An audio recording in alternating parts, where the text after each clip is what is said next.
할렐루야. 네, 너무 기쁜 날입니다. 주님께 나와 예배하고 함께 모여서 이렇게 찬양할 수 있다는 것이 얼마나 큰 은혜와 감격인지 모릅니다. 오늘 특별히 또 나눔방 교회 가운데 동행 투게더 교회가 따로 이제 가정에서 모여서 예배를 드립니다. 축복합니다. 동행 투게더 교회 성도님들 축복합니다. 또 온라인으로 집안에서 드리는 또 우리 성도님들 또한 축복합니다. 우리 서로 사랑의 인사를 좀 나누면 좋겠는데요. 오늘은 이렇게 말로 크게 하는 것보다는 표현으로 작은 하트를 2개를 뿅뿅 옆에 분에게 쏘시면서 사랑의 고백을 우리 사랑합니다 하고 인사 한번 합시다. 네, 네, 사랑합니다. 네, 사랑합니다. 네, 감사합니다.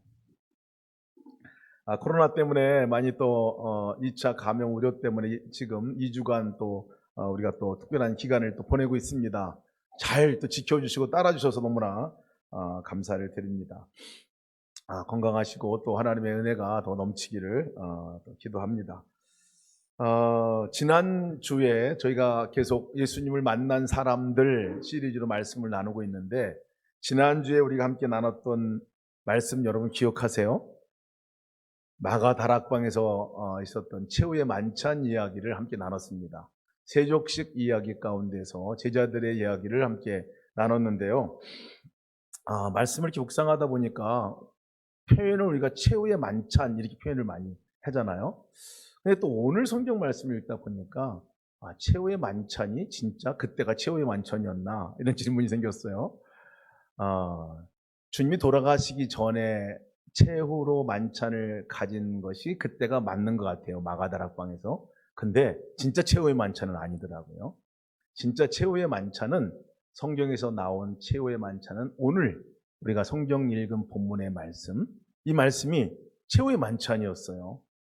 주님이 하나님께 승천하시기 이전에 부활하시고 나서 제자들을 만나셔서 만찬을 직접 만드시고 직접 준비하셔가지고 차리신 만찬을 제자들과 함께한 그 만찬의 자리가 갈릴리 해변가죠. 해변가가 최후의 만찬 자리입니다. 메뉴는 떡과 물고기입니다. 떡과 물고기.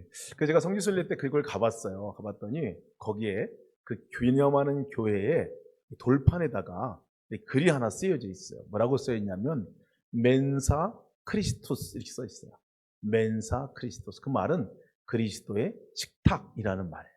그리스도의 식탁. 친히 예수님이 식탁의 자리를 만드시고 그것을 제자들에게 베푸신 정말 최후의 만찬의 자리가 그곳이었다는 것들을 기념하는 자리이기도 합니다. 오늘 말씀 보니까 조반을 와서 먹으라 이렇게 주님이 초대하잖아요.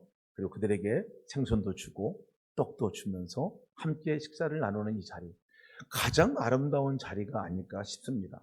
근데 더 놀라운 것은 최후의 만찬이, 그 만찬이 거기서 끝나지 않았다는 거예요.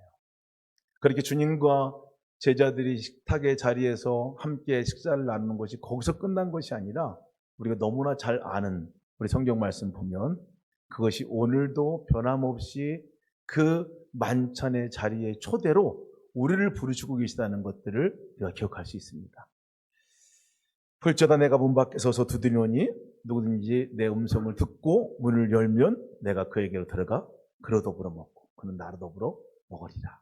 늘 우리에게 오셔서 이 식사의 자리에, 식탁의 자리에 초청하시는 주님. 그러고 보면 우리는 주님과 어떤 사이입니까? 라고 말하면 밥 먹는 사이입니다. 이렇게 말할 수 있을 것 같아요. 오늘 예수님 만난 사람들의 이 6번째 시간입니다. 오늘 이 시간에 한 주인공은요, 베드로입니다. 베드로인데요. 베드로의 인생 가운데서 어찌 보면 오늘 이 나오는 장면의 이 시작이 가장 처절한 이 베드로의 모습을 볼 수 있습니다. 가장 절망 가운데 있는 베드로의 모습을 만나게 됩니다. 가장 낙심 가운데 있는 베드로의 모습을 보게 됩니다. 두 손을 늘어뜨리고 아무것도 할 의지조차 없는 그런 상태에 있는 베드로의 모습을 우리가 만날 수 있어요. 예수님을 만나도 기쁘지 않아요, 사실은 그때 베드로가. 왜냐하면 예수님께 3번이나 모른다고 부인했기 때문에 그렇습니다.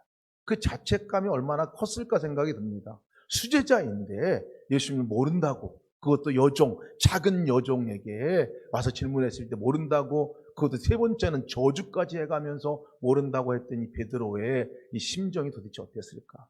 그 죄책감과 자책감이 굉장히 베드로를 누르고 있었으리라 여겨집니다.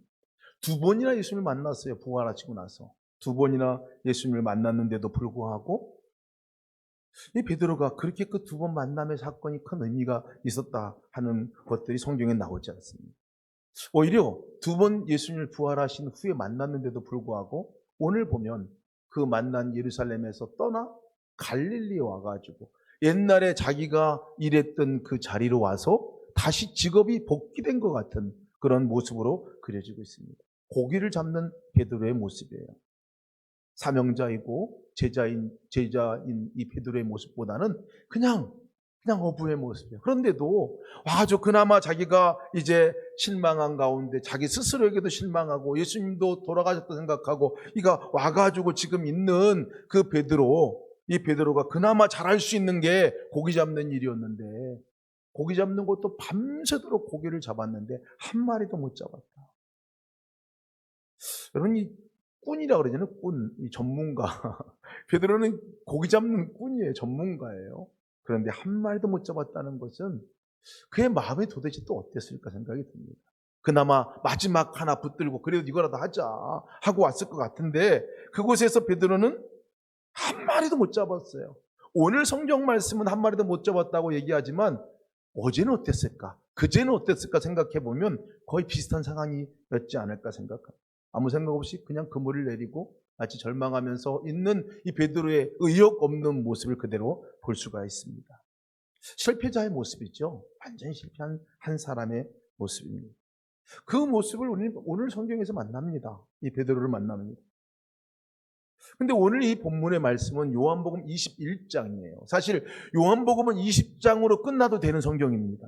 말씀해 보면 기록한 목적이 예수 그리스도를 알고 구원받기 위함이다라고 메모리까지 딱 하고 끝난 말씀이 20장까지인데요. 21장이 굳이 필요가 없어 보이는 성경이 이 요한복음 말씀인데, 그래서 다른 사람들은 요한복음 후대에 21장이 기록된 게 아닐까, 첨가된 게 아닐까 할 정도로 필요 없어 보이는 말씀이라고 얘기한 사람도 있어요. 근데 여러분, 요한복음은요 21장이 없었다면 정말 요한복음이 복음되지 않습니다. 21장이 없었다면 정말 복음의 능력이 도대체 뭘까 하고 우리가 퀘스천 마크를 던질 수도 있는 그런 말씀입니다. 요한복음 21장은요 부활하신 주님이 이 베드로, 낭망하고 절망하고 실패한 그 모습 그대로 있는 그를 찾아오는 장면으로 시작을 합니다. 찾아오시죠.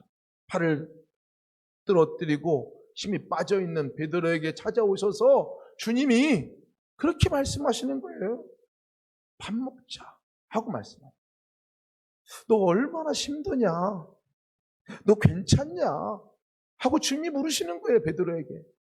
밤새도록 밤이 맞도록 그렇게 고기 잡고도 한 마리도 못 잡았던 그가 그에게 너 얼마나 힘드냐? 너 괜찮냐? 다시 이 말씀을 하러 오신 거예요. 그리고 와서 나하고 밥 같이 먹자. 사실 주님이 찾아오셔가지고요 베드로에게 할 말이 얼마나 많았을까 싶습니다. 아마 저 같았으면 베드로를 보자마자 야, 너 그럴 수 있냐? 어떻게 세 번이나, 한 번도 아니고 세 번이나 마지막 네가 저주한 것까지 내가 알아? 뭐 이렇게 해가지고 따져볼 만도 한 그런 상황 아닐까요? 그리고 그 사이에 부활하시고 죽으시고 부활하시고 거기까지 오신 과정을 주님께서 또 얘기하실만 하기도 할 것 같습니다. 근데 아무 말도 하지 않았어요. 고기를 잡게 그렇게 주님께서 오른편에 가서 그물을 던지라 말씀하신 그 말씀. 그리고 베드로를 찾아오셔서 베드로야 이리 와서 나와 함께 조반 먹자, 밥 먹자. 밤새 수고 많았다. 얼마나 힘이 드냐? 밥 같이 먹자. 사실 이 말을 들을 밥 먹을 자격이 있는 제자는 아니죠. 예수님 입장에서는 가장 믿었던 수제자였을 것 같은데요. 배신한 것도 모자라가지고요. 부활하고 두 번씩이나 만났는데 도망 나오셨듯이 마치 갈릴리까지 와서 그물을 치고 있는 이 베드로 아닙니까? 근데 주님은 전혀 그런 것은 아랑곳하지 않습니다. 오직 초점은 베드로에게 가 있습니다. 베드로에게 가 있어요. 베드로 한 사람에게 주님이 그 초점이 가 있는 것을 봅니다. 마치 그 먼 곳에서 베드로만 쳐다보고 거기까지 온 것 같은, 오셔서 밥 먹자 하시는 예수님. 이 말씀을 들으면서 제가 묵상하면서 마치 저에게도 동일하게 주님이 말씀하는 음성을 듣습니다. 승희야, 너 괜찮니? 너 얼마나 힘드냐? 밥 먹자. 일로 와서 밥 먹자. 실패의 삶을 계속, 죄 짓는 삶을 얼마나 우리가 반복적으로 많이 하고 있는지, 근데 그런 거 전혀 아랑곳하지 않고 오셔서 야, 밥 먹자. 예수님을 부인하고 예수님을 잃어버렸고 먹고 살라고 또 그 자리까지 와서 제일 잘하는 것도 안 되는 이 상황, 절망하고 있는 그 상황 가운데서 주님이 찾아오신 거죠. 베드로의 모습 보면요, 정말 주님을 떠나려고 하는 것 같은 느낌도 들어요. 믿어봤자 소용없다. 따라다니봐도 별거 없다. 나 같은 삶이 뭐 예수 믿는다고 될까? 이전대로 그냥 살지 뭐 하고 그렇게 마음 먹고 와서 거기 그물을 내린 것 같은 그런 모습으로 성경은 그려져 있어요.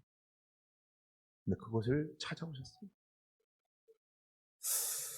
사랑하는 성도 여러분, 주님은 누구실까 하면 계속 끝없이 찾아오시는 분인 것을 믿으시기 바랍니다.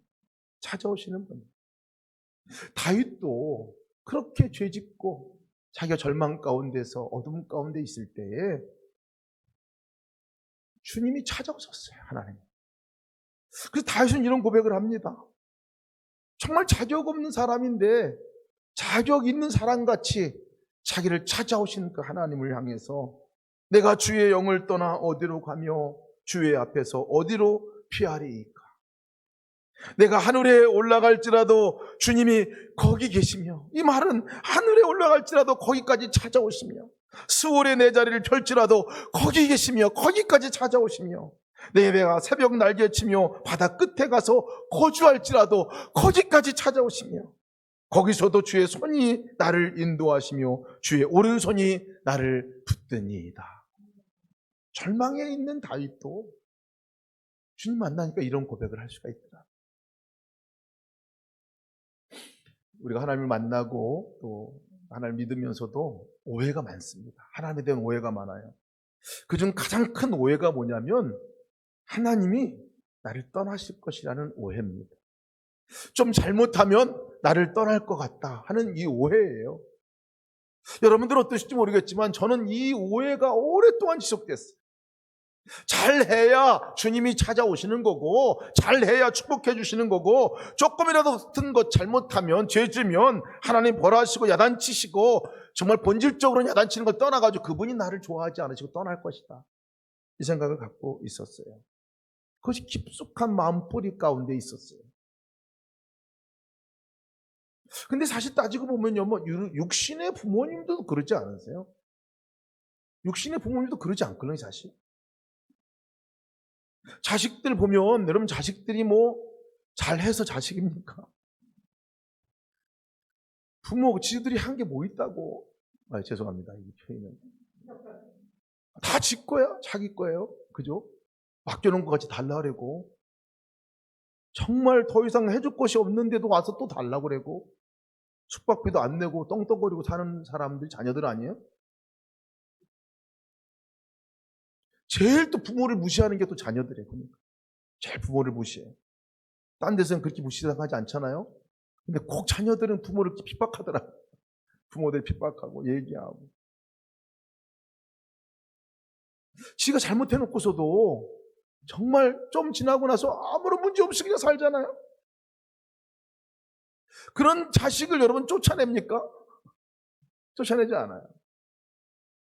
제가 어렸을 때 저희 집 앞에 항상 방문한 손님들이 있었습니다. 저녁 때 되면 아주머니나 할머니가 꼭 방문해 오셨다고 그래요. 뭐 반가운 손님은 아닙니다. 제가 사고 치고 나면 항의하러 저희 집에 방문하셨던 아주머니 할머니들이셨어요. 어머니가 다 상대를 해주시고 미안하다고 사과하고, 어머니가 뭐 미안한 게 있다고. 근데 제가 미안해야죠. 저는 학교 오기 전이니까. 또 있으면 저 딴 데 가 있으라고 그러고 와가지고 그렇게 싹싹 빌고 그리고 다 보내드렸어요. 근데 그때 제가 어머니한테 야단 맞을 거는, 야단은 또 억지로 굉장히 많이 맞았어요. 그런데 한 번도 그 일로 인해 가지고 어머니가 저를 버린다거나 저를 떠난다거나 호적을 판다거나 이런 생각을 해본 적이 없었어요. 근데 왜 하나님과의 관계 속에서 보면 조금 잘못하면 떠날 것 같이 생각이 될까? 무서운 하나님. 교육 효과도 있는 것 같아요. 잘못 교육받는 효과도 있는 것 같아요. 그럼 부모님은 자식과 한 몸 아니에요. 그죠? 내 배에서 난 아이기 때문에 한 몸인 거예요. 그러니까 어찌 보면 자식의 영광에 부모의 영광이고, 자식의 어려움, 수치가 부모의 수치가 되는 게 한 몸이기 때문에 그렇습니다. 예수님이 우리를 찾아오셨다 하는 것은, 하나님 우리를 낳으셨다, 하나님 가슴에 품으셨다 하는 것은 바로 십자가에 죽으실 이유가 있는, 그 단 한 가지 이유가 있다면 주님과 우리가 한 몸이기 때문에 그래요. 주님은 그렇게 여기시는 거예요. 우리가 한 몸이에요. 그러니 내가 죄 짓는 죄를 주님이 대신 짊어지시고 잘못했다고 말하고, 그리고 그 죄값을 지불하고 십자가 못 박혀 죽으시는 거 아니에요. 내가 잘하면 주님께 영광이고 잘못하면 주님의 모욕이에요. 왜? 주님과 한 몸이기 때문에 그렇습니다. 부모와 자식이 그렇듯이요. 우리 성경에 주기도문 늘 외울 때마다 주의 이름이, 주님의 이름이 거룩히 여김을 받으시옵소서라고 그렇게 기도하잖아요. 언제 주님의 이름이 영광받고 언제 주님의 이름이 높아지냐면, 자식된 저희, 주님의 생명으로 낳은, 생명과 바꿀 정도로 한 몸 되어 사랑한 저희가 세상 가운데서 정말 주님의 이름대로, 이름값대로 살아가면 주님이 영광 받는 거예요. 거룩히 주님의 이름이 여겨지는 거죠. 근데 예수님의 사람이라 하면서도 나가서 그렇지 못할 때는 주님의 이름에 사실 먹칠하는 것이 또 그리스도인이기도 합니다. 우리가 교회와 한 몸인 것, 우리가 주님과 한 몸인 것 같이 또 교회도 주님과 한 몸인 이유가 그렇습니다. 그 세상에서 보면, 교회를 보면 주님 보는 거죠. 주님이 찾아오셨다는 것은요, 우리 안에 오셨다는 것은 이 한 몸이라는 의미입니다. 한 몸, 한 몸. 결혼 생활하는 부부도 사실은 마찬가지입니다. 보면 우리가 그 원칙이, 결혼의 원칙이, 원리가, 우리 현호 형제 빈다자매가 이제 20일 날 결혼합니다. 예, 미리 광고합니다. 20일 결혼하는데 그 의미는 한 몸 된다는 거예요. 한 몸 된다는. 남편의 허물이 이제 내 허물이 되는 거고, 아내의 허물이 내 허물이 되는 건데, 따로따로 살면 문제가 되는 거예요. 그래서 하나로 생각하지 않으면 문제가 됩니다. 그러나 다른 사람들은 남편의 허물이 아내의 허물이에요. 아내의 허물이 남편의 허물이에요. 왜? 한 몸을 인정하니까 그런 거 아닙니까?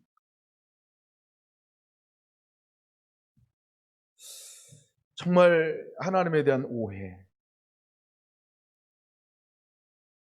뭔가를 잘 해야 우리가 구원받고 율법을 잘 지켜야 축복받고. 사실 성경은 구약에서는 그렇게 우리에게 가르치고 말씀하셨지만 구약에는 그 방법밖에 없었어요. 주님이 오신 이후로, 찾아오신 이후로 우리의 구원의 삶의 방식이 달라졌어요. 에베소 2장 8절 말씀 보면 너희는 그 은혜에 의하여 믿음으로 말미암아 구원을 얻었나니 이것이 너희에게서 난 것이 아니요 하나님의 선물이라. 행위에서 난 것이 아니니 너희로 하여금 자랑치 못하게 하려 함이니라 라고 말씀하고 있죠. 은혜로 말미암아 살아가는 사람들이 오지않는 거예요. 은혜로 말미암아. 은혜가 뭡니까? 찾아오시는 게 은혜죠. 자격 없는 우리를 찾아오시는 게 은혜입니다. 스스로 구원받을 수 없기 때문에 주님이 찾아오신 거고, 스스로 건져냄을 얻을 수 없기 때문에 주님이 찾아오셔서 죽으신 거고, 죄값을 우리가 감당할 수 없으니까 주님이 대신 감당하신 거고, 그것으로 인해 가지고 우리를 건져내시는 구원의 역사를 이루시는 것 아닙니까? 우리 스스로 안 되니까 찾아오신 거예요. 우리 스스로는 구원받을 수 없는 존재니까 찾아오신 거예요. 그 주님 찾아온 것이 은혜라고 말합니다. 찾아오실 때 죄를 물으시기보다는요, 죄값을 먼저 당신이 지불하시잖아요. 찾아오셔서 너 왜 그랬냐라고 묻지 않으시고, 너 괜찮냐? 하고 물어보지 않으십니까? 너 힘들었지? 라고 물어보시는 분이 주님이세요. 베드로가 호언장담했습니다. 주님을 위해서 죽겠습니다. 내가 주님이 가시는 곳은 어디든지 가겠습니다. 죽음이 나를 가를 수 없습니다. 이렇게 대단한 각오와 결단으로 주님 앞에 얘기했던 사람이 베드로잖아요. 근데요, 죄 지을 상황이 되니까, 상황과 여건이 딱 주어지니까 그냥 주님 모른다고 부인하잖아요. 근데 베드로만 그러냐는 말이에요. 그렇지 않습니다. 우리 모두가 여기에 해당된다는 것을 성경은 얘기하고 있어요. 우리가 그런 존재라는 것들을 성경은 알고 있어요. 주님은 또 알고 있어요. 겨울철에 떨어져 있는 거 보면요, 그냥 죽은 것 같아요. 아무것도 증거가 나타나지 않아요. 그런데 이 씨가 봄 되면 따뜻한 기운이 있고 아주 정말 봄바람이 살랑살랑 불고 흙이 정말 이렇게 그 환경과 조건들이 이제 생기면 이게 싹이 거기서 납니다. 싹이 나고 자라나고 나중에는 거기서 열매를 맺혀지게 되잖아요. 조건과 상황이 주어지면 씨는 자라게 돼 있어요. 마찬가지로 우리 삶 가운데 보면요, 이 죄의 씨가 죄질 가능성이 우리 가운데 안에 있다는 거예요. 상황과 여건이 주어지지 않아서 그렇죠. 상황과 여건이 주어지면 조성되면 그가 죄가 열매로 나타납니다. 강력하게 우리를 끌어당깁니다. 강력하게 우리를 통치합니다. 대부분 넘어갑니다. 이 당기는 끌어당기는 힘을 우리가 벗어날 수가 없어요. 크건 작건 간에 이 힘이 얼마나 교묘하고 강력하게 우리 가운데 오는지 모릅니다. 근데 이것으로부터 끄집어 당겨서 건져낼 수 있는 유일한 단 한 분은 주님이세요. 주님이 우리 가운데 찾아오셔서 구원자라 말씀하시는 것은 우리 스스로가 그 끄는 힘으로부터 끌려당하고 그것을 갈 수밖에 없으니까 주님이 우리를 끌어당기고 건져내시고 이끌어 주시기 위해서 우리를 찾아오신다는 거예요. 베드로 그냥 놔두면 그대로 그냥 살아가는 거예요. 아무 이름 없이 살아갈 사람이 베드로였습니다. 근데 주님이 찾아오신 이유는 끌어당겨 주시기 위해서, 끌어당겨 주셔서 베드로가 또 다른 사람으로 살아갈 수 있도록 하기 위해서 찾아오셨다는 거예요. 주기도문을 외울 때마다 저는 기억나는 이 말씀, 우리를 시험에 빠지지 말게 하시고, 이 말씀이 저는 너무나 외울 때마다 기억이 나요. 왜냐하면 이 말의 의미는, 본뜻은 마귀가 나를 끌어당기는 곳으로부터 끌려가지 않게 하시고 라는 원뜻이 있어요. 시험이라는 건 그런 겁니다. 주님이 찾아오시지 않으셨다면 끌려당겨서 그 길로 갈 수밖에 없습니다. 주님만이 나를 구원할 수 있는 거예요. 주님만이 나의 가정을 구원할 수 있는 거예요. 주님만이 나의 가정 안에 한 사람 한 사람을 위해서 우리가 기도하고 있는데 그분들을 구원할 수 있는 분이 주님이시라는 거예요. 무너진 마음을 누가 위로할 수 있습니까? 우리의 마음, 절망과 우울과 그 가운데 빠져있는 우리의 마음을 누가 건져낼 수 있습니까? 스스로는 더더욱 안 됩니다. 주님이 찾아오셔서 주님이 우리를 건져내 주신다는 거예요. 실패의 자리를 누가 이해합니까? 죄짓고 절망하는 자리를 누가 이해해 줍니까? 그 자리에 찾아오셔서 주님이 그것을 건져내 주시는 거예요. 너 괜찮냐? 우리가 주님을 바라봐야 할 이유가 뭡니까? 우리가 우리의 삶의 방향을 주님께 돌리고 그분을 쳐다보고 나가야 할 이유가 뭡니까? 살 길이기 때문에 그렇습니다. 그것이 살 길이기 때문에 그렇습니다.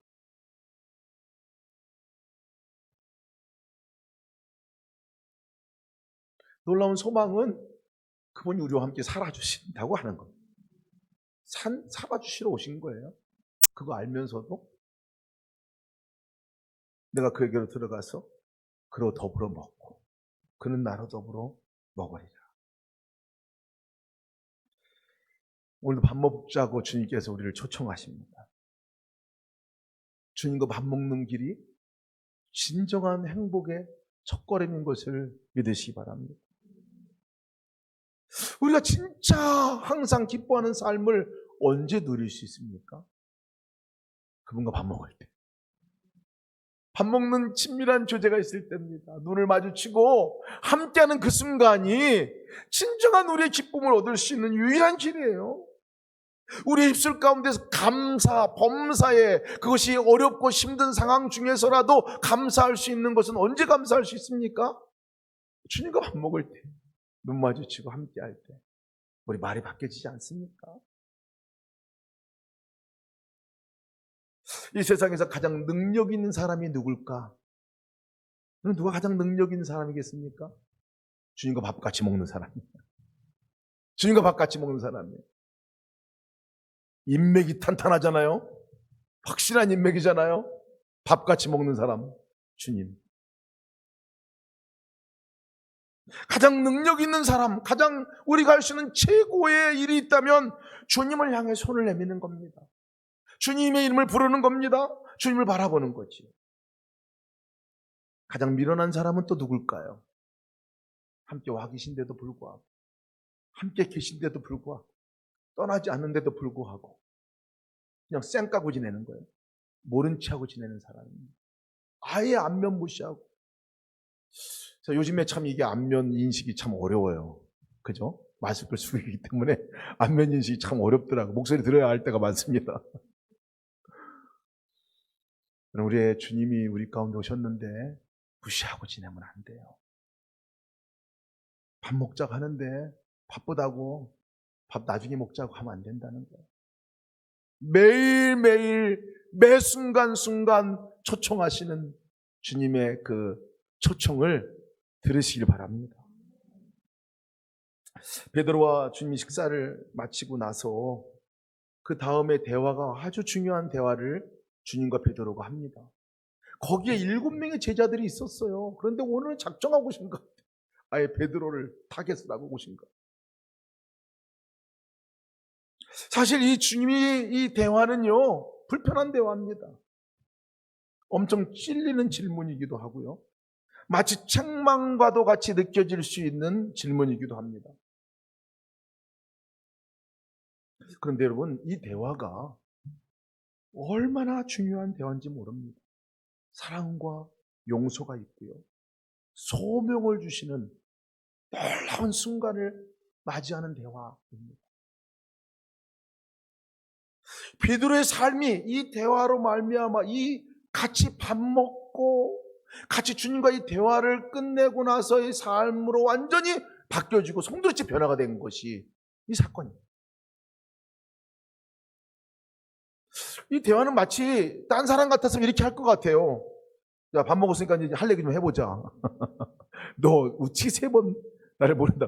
이 가슴이 상처를 또 끄집어내가지고 얘기할 수 있는 대화입니다. 눈 똑바로 뜨고 얘기해봐. 어? 기억 안 난다고? 다시 한번 생각해봐. 이렇게 해가지고 막 잘못 막 꼬집어가지고 얘기할 수 있는 대화입니다, 사실은. 그런데 주님이 그러지 않으셨어요. 주님의 질문은 우리가 잘 들어봐야 합니다. 뭐라고 주님이 질문하시냐면, 요한의 아들 시몬아, 내가 나를 사랑하느냐. 처음에 저는 이게 엄청 부담됐어요. 사실 저한테 질문하는 것 같은 게 우리가 또 알잖아. 성경 읽으면 이게 나 누구한테 하는 말인지 알잖아요. 엄청 부담이 되더라고요. 그런데 이 말씀을 들을수록, 읽을수록 베드로도 대답을 합니다. 주님이 하시잖아요. 내가 사랑하는 거 주님이 아시잖아요. 아니, 알긴 뭘 알아요? 모른다고 해놓고 이렇게 따질 수 있잖아요. 근데 베드로도 너무나 자연스럽게 얘기합니다. 너무나. 이 질문의 뜻을 보면요, 이 전제가 있어요. 베드로, 너 나 사랑해? 뭐 이렇게 묻는 게 아니라, 이 앞에 전제는 베드로, 내가 너 사랑하는 건 너 아니? 이게 앞에 나온 전제. 내 생명을 너를 위해서 바꿀 정도로 내가 너 사랑하는 거, 너 그거 아니? 넌 내 사랑이라는 거 넌 아니? 베드로, 나 너 너무 사랑한다. 근데 너는 어떠니? 라는 질문. 너는 어떠니? 어감이 다르잖아요? 어감이 다릅니다. 여러분들은 어떠십니까? 하나님이 우리를 사랑하시는 거, 생명과 맞바꿀 정도로 사랑하시는 거, 우리 가운데 찾아오셔서 한 번도 떠난 적 없으시 오매불망 우리를 쳐다보고 계셨던 그 사랑, 그 주님이 우리에게 물으시는 거예요. 나 너무 사랑한다 너. 너는 어떠니? 여러분들은 어떠십니까? 주님 사랑하십니까?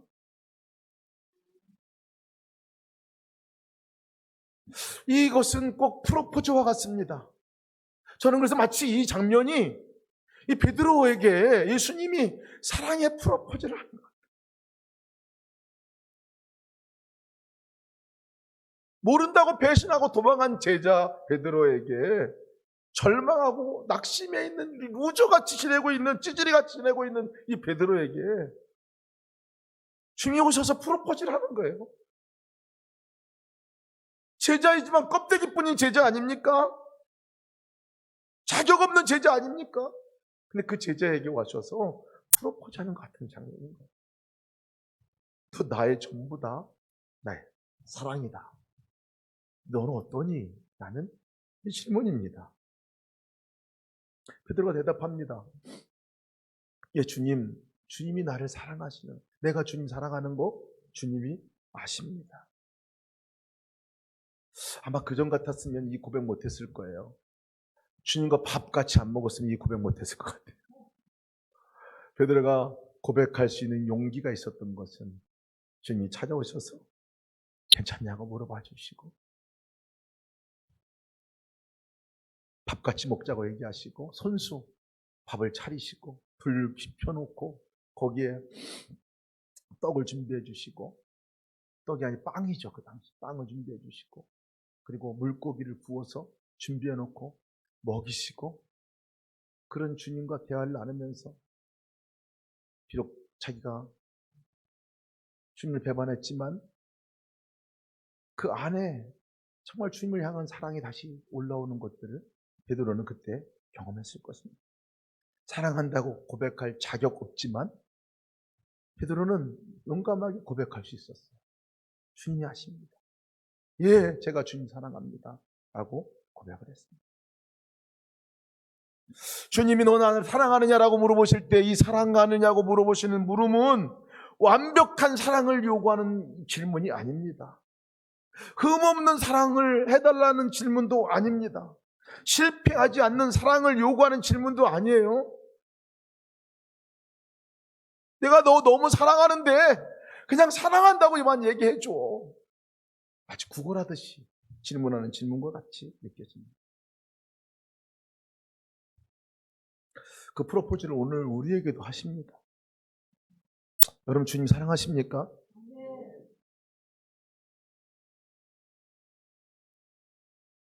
매일같이 프로포즈 하시는 주님의 음성을 저는 일어나면서도 듣습니다. 아가서 말씀에 동일한 얘기가 나와요. 나의 사랑, 나의 어여쁜 자야, 일어나 함께 가자. 들을 때마다 가슴이 흥분이 돼요. 프로포즈예요. 매일같이 초청하는 거예요. 자격이 없는데 사랑이라고 불러주고 어여쁜 자라 불러주고 같이 가자 나와. 근데요, 이 제자 베드로가 정말 자격이 없는 사람이지만 내가 고백합니다. 내가 앞으로 주님 더 사랑하길 원합니다. 바람이 있는 고백이죠. 바람이 있는 고백. 내가 사랑합니다. 근데 이 고백을 한 베드로에게 정말 주님께서 마치 기다렸다는 듯이 그 베드로에게 위대한 위임을 해줍니다. 예수님이 하셨던 모든 일을 이 베드로에게 위임을 해줘요.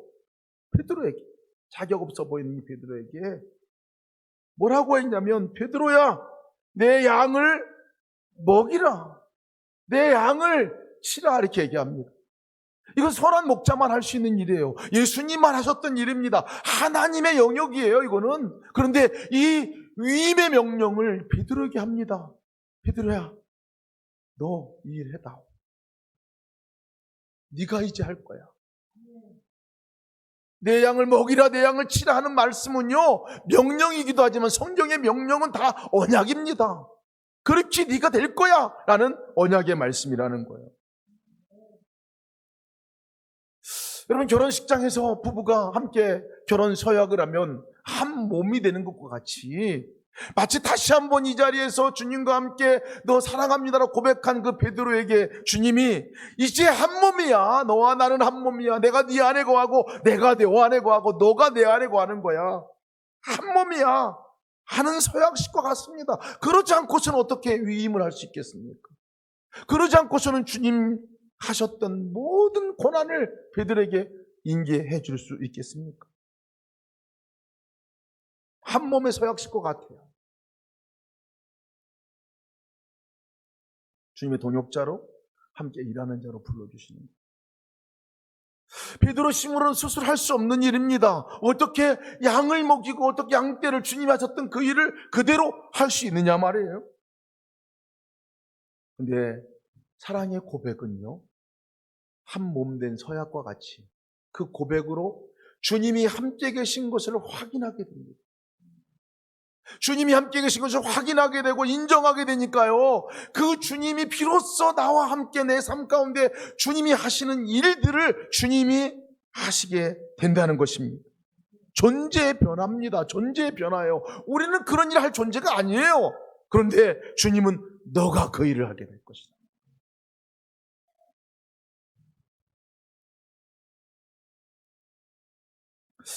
여러분, 우리가 할 수 있는 게 뭘까 생각해 보면요, 이 베드로가 한 고백이에요. 사랑합니다. 사랑합니다. 그 표현 안에는요, 사랑하지 못하는 그것이 들어있잖아요. 그래도 사랑합니다라고 고백하라는 거예요, 주님께서. 그 얘기를 듣고 싶으시다는 거예요. 그 위에 내가 일하겠다는 거예요. 제가 이번 주 내내 고르고 하면서 주님 사랑합니다, 그리고 고백을 했어요. 참 사랑합니다라고 고백할 때 때로는 마음에 오듯 정지하듯이 오는 게 있거든요. 사랑하는 놈이 그러냐? 뭐 이렇게 하는 마음. 진짜냐? 왜 이렇게 하는 이 죄책감이나 자책감들이 사실 옵니다. 근데 베드로도 그랬어요. 사랑의 고백을 해야 합니다. 사랑의 고백을, 부족하지만 사랑의 고백은요, 사랑하겠다라는 결단과 결심이 들어있는 고백이기도 하기 때문에 그렇습니다. 아내가 늘 여자들이 남자들에게 듣고 싶어하는 말이 사랑합니다라는 고백이라고 얘기합니다. 남자들은 참 어려워해요, 이것을. 뭐 얘기해야 알아듣냐 이렇게 뭐 얘기하거든요. 근데 얘기해야 알아듣더라고요. 정말 그렇다고 그러더라고요. 남자들이요, 우리가 잘 들어야 됩니다. 얘기해야 알아듣는데요. 얘기해야. 사랑합니다. 근데 그 고백은요, 내가 현재 사랑한다는 고백이기도 하지만 사랑해달라는 거예요. 사랑해달라는 거예요, 사실. 주님도 마찬가지입니다, 사실. 우리가 그 고백은 현재 우리가 부족하고 연약하지만 주님 사랑합니다 고백하는 것은 내가 주님 안에 있습니다, 내가 주님과 함께 살아가는 겁니다, 내가 그렇게 살겠습니다라는 결단의 고백이기도 합니다. 새벽에 걸으면서 예수님 사랑합니다 고백하는데 얼마나 행복한지 몰라요. 제 모습 아는데도 불구하고, 정말 전심으로 사랑하지 못하는 걸 알면에도 불구하고 사랑합니다 고백하니까요, 마음 안에 달라져요. 여러분, 이번 주 내내 여러분 매 순간 예수님 사랑합니다 고백하시길 축복합니다. 지금 한번 해봅시다. 주님께 사랑합니다 고백합시다. 예수님 사랑합니다. 예수님 사랑합니다. 그 고백으로 주님과의 관계가 더 깊어지는 거예요. 그 고백으로 주님의 임재가 더 분명해지는 겁니다. 그 고백으로 내가 더 한 걸음 주님을 사랑하게 되는 거고요. 주님의 사랑을 깨닫게 되는 것입니다. 사랑할 자격이 없지만 나를 사랑한다고 계속 불러주시는 그 주님께 우리가 응답할 수 있는 유일한 대답이 있다면 주님 사랑합니다. 고백하는 거 아닙니까? 그곳으로부터 하나님의 역사가 우리 가운데 임하고 주님의 사랑이 흘러가는 통로가 되는 역사가 그 순간부터 임하게 된다는 것을 우리는 믿기 바랍니다. 이번 한 주간 내내 주님께서 우리를 식탁의 자리로 초청하실 겁니다. 나 밥 먹자 함께 초청하실 거예요. 내가 너 사랑하는 거 아니야? 말씀하실 거예요. 그 주님께 사랑한다고 고백하는, 그래서 그 사랑한다는 고백으로 인해서 주님과 더 깊이 충만한 은혜를 누리는 저와 여러분 되시기를 주님의 이름으로 축복합니다.